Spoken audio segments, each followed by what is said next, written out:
berjumpa lagi dengan saya Dina Purnama Alam. Nah, kali ini kita masih membahas tentang fluida statis ya. Fluida yang diam ya, atau zat cair atau zat gas yang diam ya. Nah, kan sebelumnya kita udah bahas nih tentang tekanan hidrostatis ya. Kali ini kita akan membahas tentang hukum Pascal ya. Hukum Pascal itu seperti apa ya? Nah, sebelum kita membahas tentang hukum Pascal, coba perhatikan. Kita lihat nih gambar yang sebelah kanan, ada apa? Ada mobil-mobilan bukan ya? Itu ada forklift ya. Forklift itu buat apa? Biasanya itu mengangkut kontainer atau mengangkut apapun itu ya, barang-barang yang besar biasanya itu ya. Ingat ya, forklift ya. Terus juga kita lihat juga ada apa?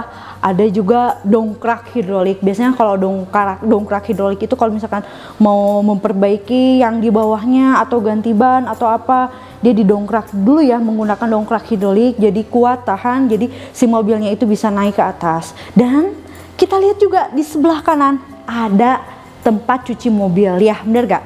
Jadi tempat cuci mobil itu mobilnya kok bisa naik turun ya? Menggunakan apa ya? Oke, semua ini itu dia menggunakan prinsip dari hukum Pascal ya. Oke, kita lanjut ya.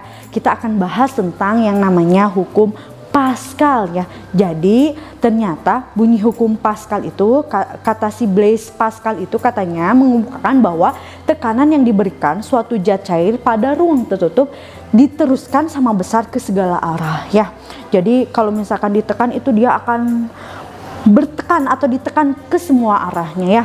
Jadi persamaannya itu seperti ini. Kita tahu kan kalau misalkan tempat cuci mobil itu kenapa si mobil itu bisa naik-naik ke angkat ke atas ya. Sebenarnya itu tuh menggunakan hukum Pascal ya. Jadi prinsip dari hukum Pascal.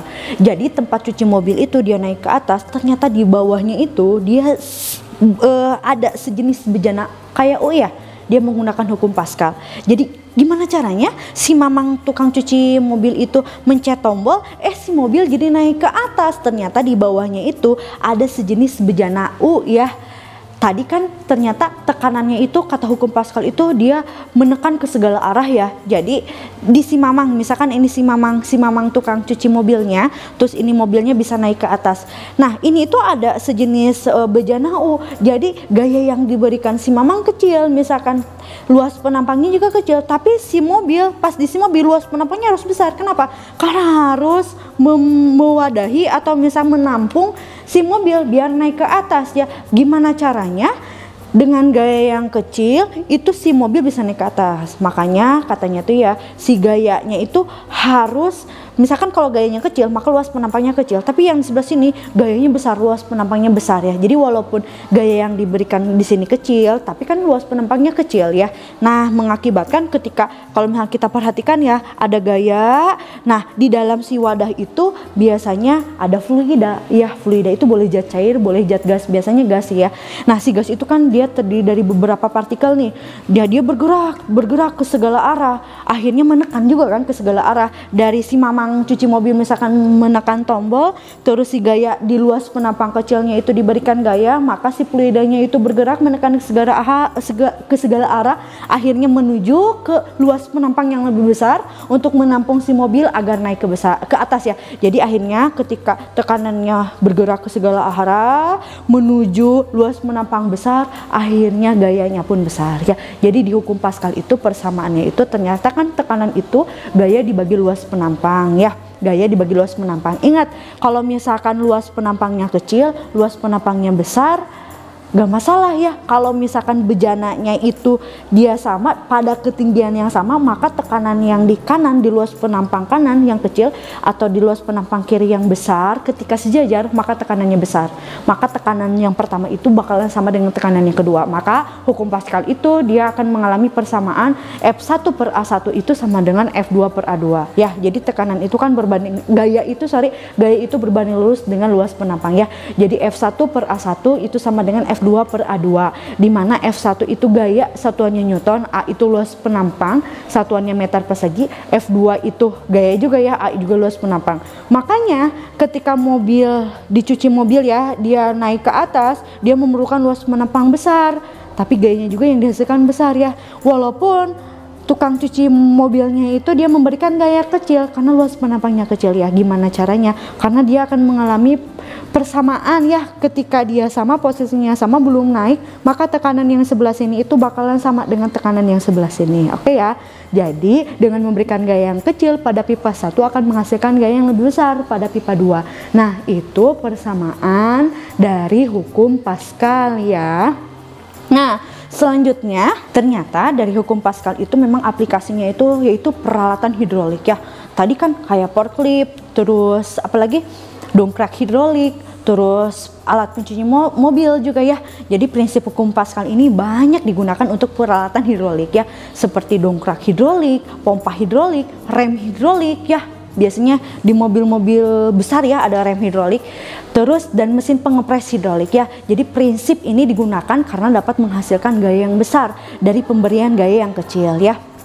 Jadi hukum Pascal ini sangat bermanfaat ya bagi kehidupan kita. Oke, kita lanjut sholat ya. Kita lanjut sholat, soal latihan. Nah, ceritanya ada sebuah mobil hendak diangkat nih dengan menggunakan dongkrak hidrolik ya.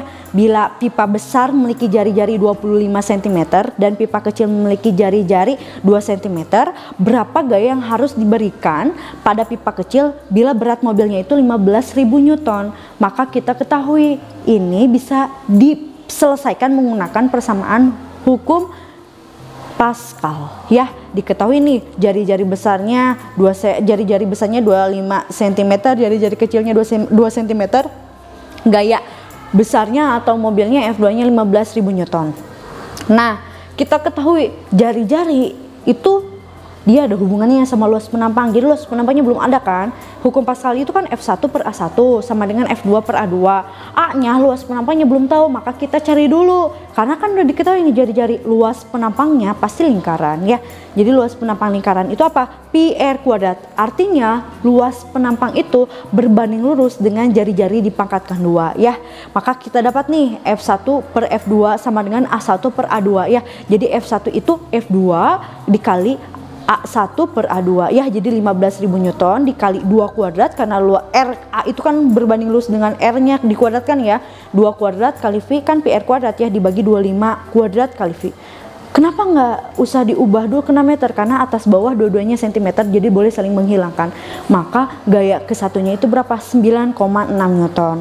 Maka kita harus memberikan gaya 9,6 Newton agar apa? Agar si mobilnya naik ke atas ya, sebesar 15.000 Newton. Oke, kita lanjut sholat lagi ya, soal latihan. Nah, kali ini katanya tuh, perhatikan gambar di bawah, katanya ada suatu alat mengangkat mobil ya, dongkrak hidrolik, terdiri dari 2 tabung yang berhubungan ya. Nah, kita langsung aja diketahui massa mobilnya itu 3 ton, 3.000 kg ya kalau misalnya kita baca ya. Terus diketahui diameter satunya itu 30 cm, diameter 2-nya 5 cm, percepatan gravitasinya 10 meter per sekon kuadrat. Yang ditanyakan berapakah F1-nya ya. Karena kan kita tahu F2-nya itu berapa? 30.000 Newton ya. Oke, boleh di next lagi.